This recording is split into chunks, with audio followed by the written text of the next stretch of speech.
Bem-vindo à Sala de Prosa. Aqui o negócio é sustância, gente boa. Aqui nós falamos mesmo. A conversa hoje, Varão, é sobre... A igreja não evangeliza. A igreja está presa em quatro paredes. O que você acha dessa conversa? Alguma igreja está presa em quatro paredes? A igreja que está presa em quatro paredes, ela adoece. Adoece. Por quê? Porque aquilo que nós chamamos de koinonia, comunhão, vira koinonite. Adoeceu. Adoeceu. Inflamou. Inflamou. Só que somos um pequeno povo muito infeliz. E aí, sabe o que vai acontecer? Vai começar a bater cabeça. Aí a crítica aumenta, a murmuração Claro, aumenta aí e eles a doença aumenta. arranja assunto para brigar. Passa a vida toda discutindo, conselho de guerreiro para discutir, para brigar, para discutir outro problema, mais problema. Então não para, essa agenda não sai disso. Quando a igreja evangeliza, ela faz o quê? Ela tira o foco dela mesma para servir a Deus, levando o evangelho para quem carece da graça de Deus para ser salvo. Ou o inferno é muito bom, ou nós, os crentes, não entendemos o terror do inferno que uma pessoa sem Cristo está a caminho. Esses dias eu li C.S. Lewis que ele disse, todo ser humano você deve olhar como ou alguém que se torna um filho de Deus e é um filho de Deus, ou alguém que é um candidato ao inferno. Quando a igreja toma essa consciência disso, né? Muda, né? Eu acho que nós temos muitas motivações para evangelizar. Eu acho que uma das mais eloquentes para mim é o seguinte, é que se eu não evangelizar, Deus não tem outro método. É esse o plano eterno. Pronto. É através de nós, da igreja. O governo não vai evangelizar, a ONU não vai evangelizar. Nem os inimigos do evangelho vão evangelizar. Vamos dizer, se eu não fizer, quem vai fazer? E a Bíblia diz que Deus vai cobrar o sangue da nossa mão, daquele ímpio que morreu, foi para o inferno, e eu tendo a oportunidade de falar para ele, não falei. E nós compreendemos essa tão grande salvação. Tirar uma igreja... Das quatro paredes. Eu não gosto muito dessa frase, não, vou te dizer por quê. Porque ninguém mora lá naquele templo, entendeu? Ninguém, não tem ninguém que mora lá. É a mentalidade das quatro paredes. A cabeça que está na quatro paredes. É isso aí. Porque nós estávamos conversando aqui no intervalo, gente boa, é que nós estamos abertos para falar de Cristo com todo mundo. Mas, Jeremias, sabe qual é a experiência que eu tenho tido rodando o Brasil? As igrejas que mais sabem são as que menos fazem. As que menos sabem são as que mais sabem. Equilibremos. Então, o que acontece? O que acontece? Hoje tem muito crente, muita igreja, que fica de congresso em congresso, de conferência em conferência, de seminário em seminário, de simpósio em simpósio, e atravessa o Atlântico para ir num seminário, num simpósio, mas não atravessa a rua para falar de Jesus. O cara já tem 10 cursos de como evangelizar e não evangelizou ninguém, já está inscrito no próximo. Aí não dá. Não dá, ué. Vamos tirar uma igreja desse comodismo, os crentes. Há um método certo para evangelizar? Eu penso que há vários métodos, mas o melhor é aquele que você faz. Brutal, menino. Tem gente que fala assim, culto na praça não funciona. Evangelismo pessoal não funciona. Cruzada não funciona. Série de conferência não funciona. Olha, escute o mestre. O que não funciona é não fazer nada. Isso não funciona. Nunca mais. Não funciona. Se você fizer, vai funcionar, porque o poder é o poder do evangelho. Não é a sua eloquência, não é o seu conhecimento, não é o seu método, não é a sua estratégia, é o poder do evangelho. O Senhor nos chamou, vos farei pescadores de homens. Então vamos lá. Nós já sabemos que o conteúdo do evangelho é uma pessoa, nosso Senhor Jesus Cristo.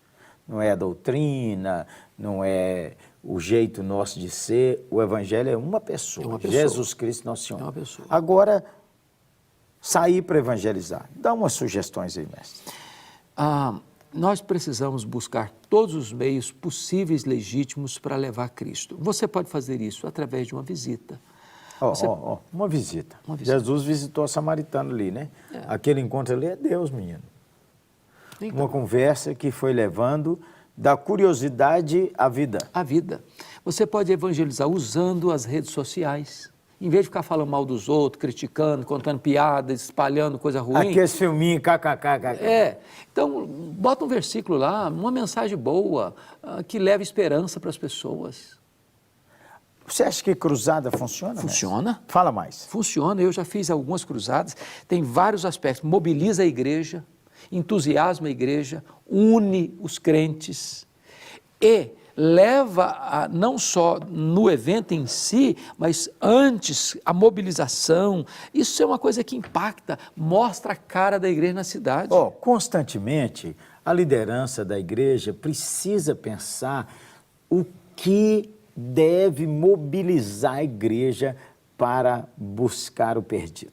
Pequenos grupos, pastor, chamado, ou seja, chama de célula, de pequeno grupo, grupo pastoreiro, não importa o nome que você dê. O nosso lá é GECOI, Grupo de Crescimento da Oitava, hein? Então, quando você convida os seus vizinhos para vir para a sua casa para estudar a Bíblia, é uma forma evangelística extraordinária. O culto é importante para a evangelização? Fundamental. Uma liturgia viva. Viva, alegre, uma pregação palavra boa. brutal, menino. Então, o que acontece, coração... pastor Jeremias, hoje o que eu escuto é o seguinte, eu não tenho assim, motivação para convidar um amigo, um parente, um vizinho para ir para a igreja, porque o culto é um culto xoxo, a música é ruim, a pregação é pior ainda, e os crentes estão desanimados, então eu não levo, tem ano que eu não levo visitando na igreja. Não pode. O que é isso? A igreja precisa cultivar a sua vida de oração, porque mesmo que não tenha o mestre Hernandes para pregar lá toda semana, e não vai ter mesmo, você sabe, né? Mas tem nós. Mas se tiver uma vida de oração, o Espírito de Deus for derramado, convence do pecado, da justiça e do juízo.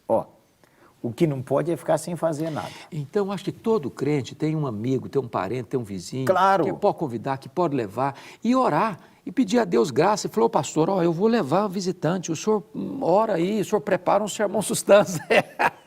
Uma vez eu aprendi com um homem da nossa igreja, nós fomos orar de manhã, varão, aí o homem falou, vamos orar lá na calçada, pastor? Falei, o que é, varão? Aí ele sentou lá e pôs as mãos na calçada e falou assim, ô Senhor, põe um imã aqui ao redor do nosso templo, quando a pessoa passar aqui, ele sentir vontade de entrar.